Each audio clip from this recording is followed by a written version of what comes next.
Greetings, comrades. My name is Gigantos, and as you can see, I'm clearly back in my university accommodation. I spent most of today just being in a car to get here, and then unpacking and trying to settle back in. Thankfully, there are no ants, and the building is warm, so hopefully most of the problems that I had last year are now sorted, and I'm able to have a smooth run up to the end of my 4th year at university and just focus on getting good grades and everything like that. But the whole point of this video is that I've been away for the last few weeks because I was away on holiday, spending time with my family over Christmas. And during those weeks, a couple of things happened that I would have talked about, but because I was away, I didn't have the opportunity to. So I'll talk about them now. And first on that list is the dismissal of Father Pavone, or the ex-Father Pavone, from the priesthood. I'm seeing a lot of misunderstandings about why he was dismissed. Some people say it's because he was pro-life, but that's not why he was dismissed at all. That's a strawman argument, and I want to just clear up something regarding that. So Father Pavone's case had four major things against him. There was desecrating an altar, even if it was a temporary one, is still one that he had performed the transubstantiation on. Blasphemous language, being overly political, and repeated disobedience to his bishop. So I'm going to explain each one of those.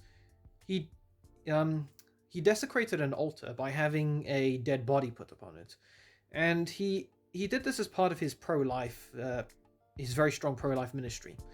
What happened was he took the remains of an aborted fetus and he put it on an altar. It wasn't an altar in a church, it was a temporary altar that I guess you could just set up quickly if you wanted to perform mass anywhere.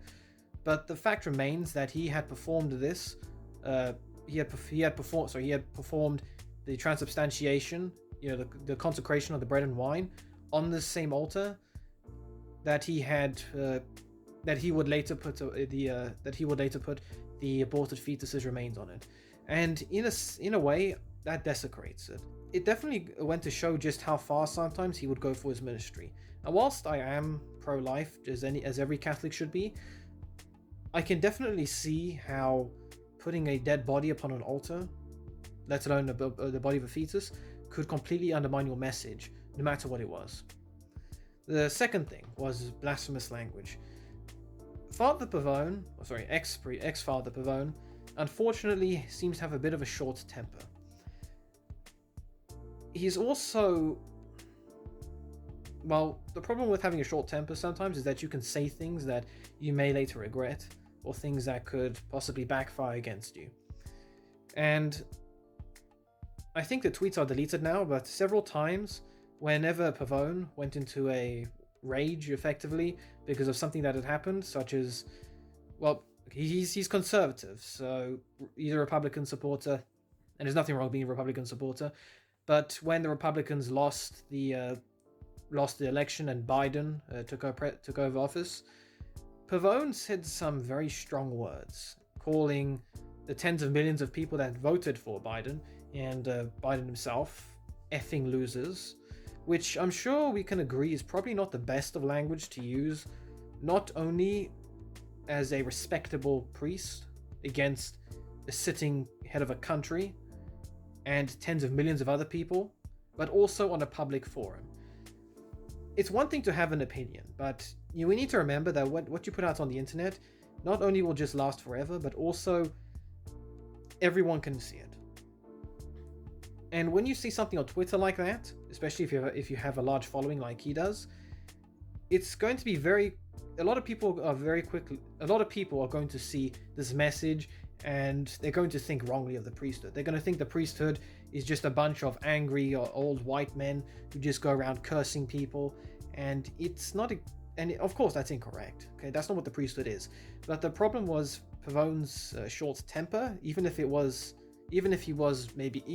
says that he was right to be angry that a pro-abortion Catholic president took office, we should still try and control ourselves in our temper. The last thing we need to do is make ourselves look like we're throwing a temper tantrum.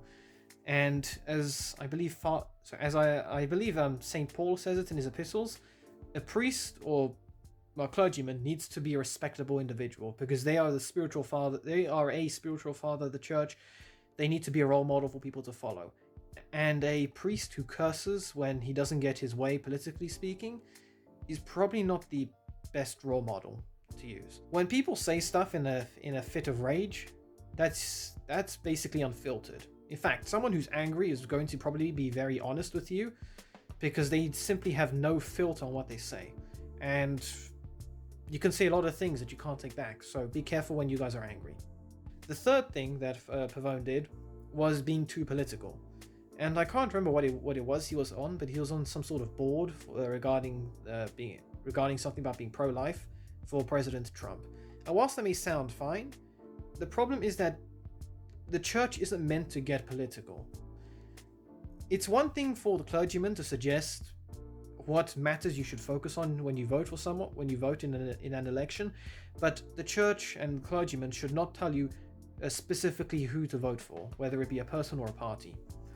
Because, as you may remember, the last couple of elections in the US, there have been a lot of rumors about Russian interference, and if that's the case, then Russia needs to be punished severely. There are 50 million Catholics in the US. Okay, I can't remember how many of them are of voting age, but let's say that the church told everyone to vote for a specific party, and then that party loses and another party comes into play, because it would have looked like foreign interference. It would have looked like the church was trying to use its massive influence in that country to choose a specific party to basically sway the voters, who were basically sway its members into supporting who they wanted to be in charge. And we can expect that administration, in revenge for not having the support of the church or for believing that this was foreign influence, would then lead a crackdown against the church-run organizations in that country. So we really need to be careful in how much influence the church plays in politics.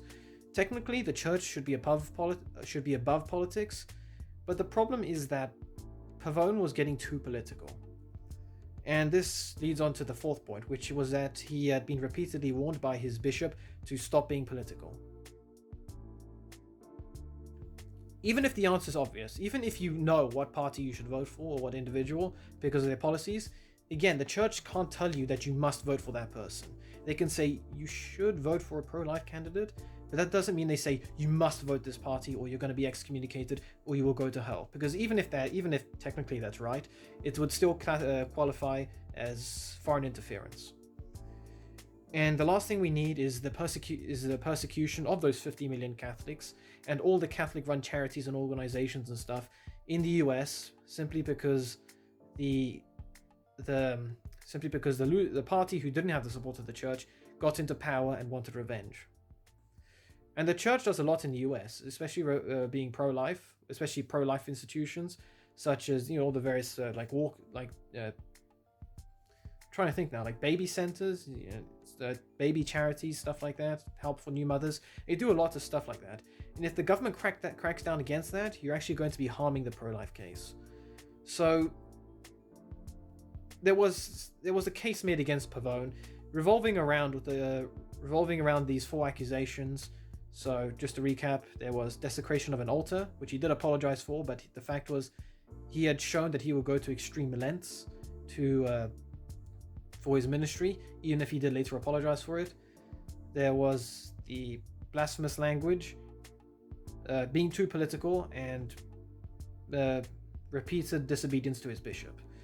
So the Vatican said that he's not going to get back into power, and the Pope is not going to change.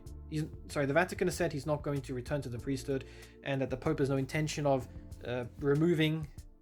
has no intention of undoing this verdict. I mean, it's simple to say that he should be allowed back into office simply because he's pro-life, but we need to remember that even if you are supporting a righteous cause, we need to have standards, okay? We need to have lines that we don't cross.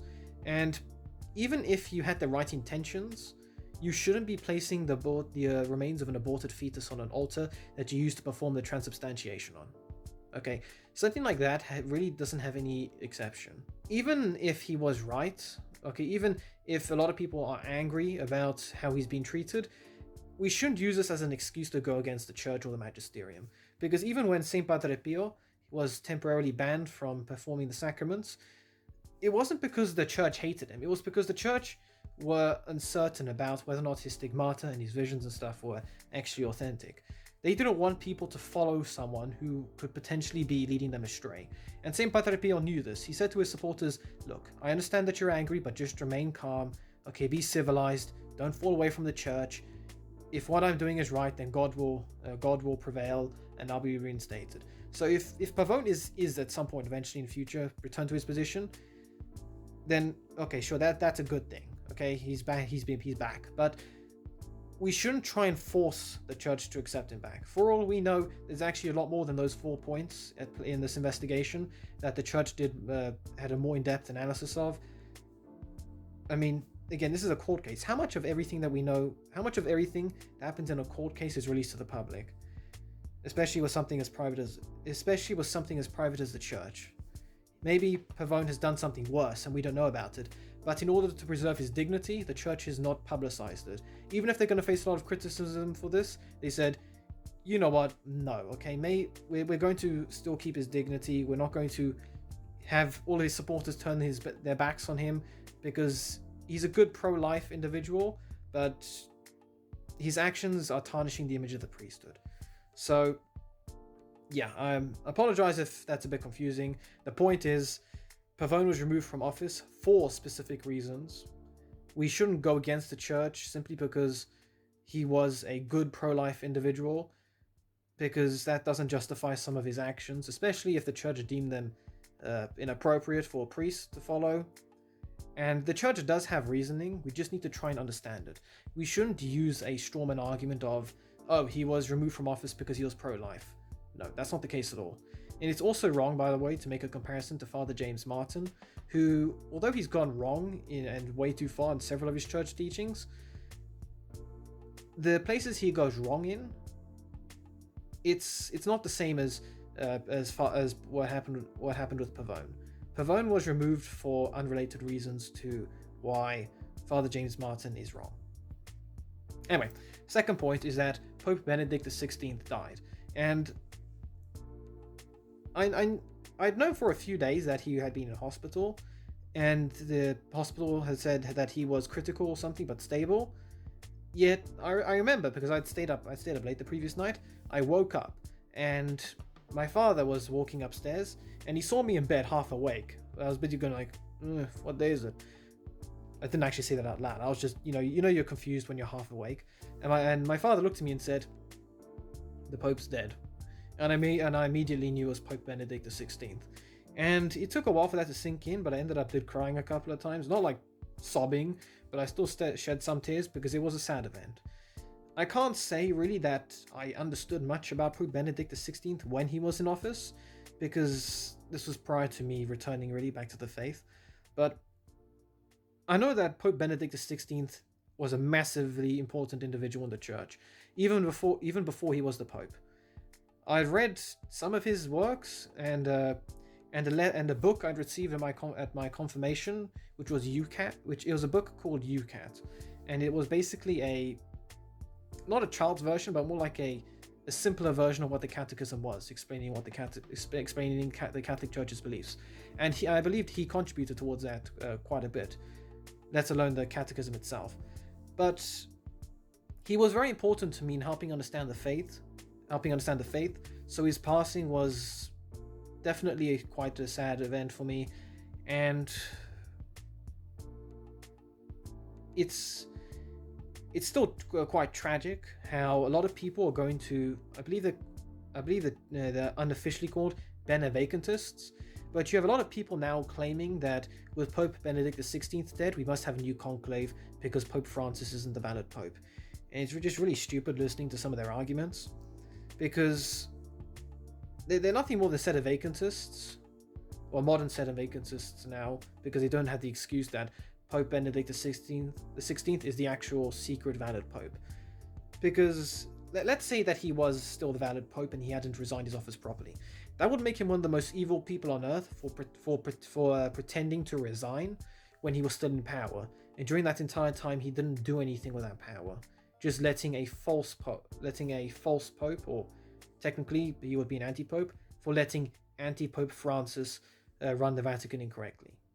But I hate to believe that Pope Benedict XVI was ever like that. I would like to believe that he was a good, saintly individual, and that he would not allow an abuse of power like that just so that he could pretend to not be the Pope, or be the Pope in secret. So I will pray for the Pope Benedict XVI's the repose of his soul, and hopefully he'll be canonized at one point in the near future, because I know that he was a brilliant theologian, and according to the deceased Father Amorth, the chief exorcist of Rome for 30 years, he was also the most powerful exorcist in recent history. So Pope Benedict XVI was a spiritual giant of the modern era, and I do hope that we will have other giants like him in future, and maybe he will inspire giants other spiritual giants in future. But for now, I just pray for him to go to heaven soon, so that he can meet the rest of his family who passed away as well. I mean, his brother passed away last year, I believe. And hopefully he can get to work interceding for us, because he's definitely going to be doing a lot of work for us up in heaven. So, otherwise, just to sum up this video, I'm back at university and doing my videos again. Pavone was removed from the priesthood for reasons that do not relate to for him being pro-life. Okay, that's unrelated. Please make sure you understand what happened instead of endorsing random articles and blogs you find online. Just please try and understand that he wasn't removed simply because he was pro-life. That's a strawman argument.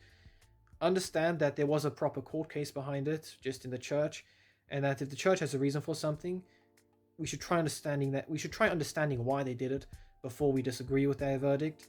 And let's all pray for the repose of Pope Benedict XVI's soul, and that he will be able to help us soon from heaven. So, looking forward to continuing making videos this year. God bless you all. See you in the next video, comrades. Until then.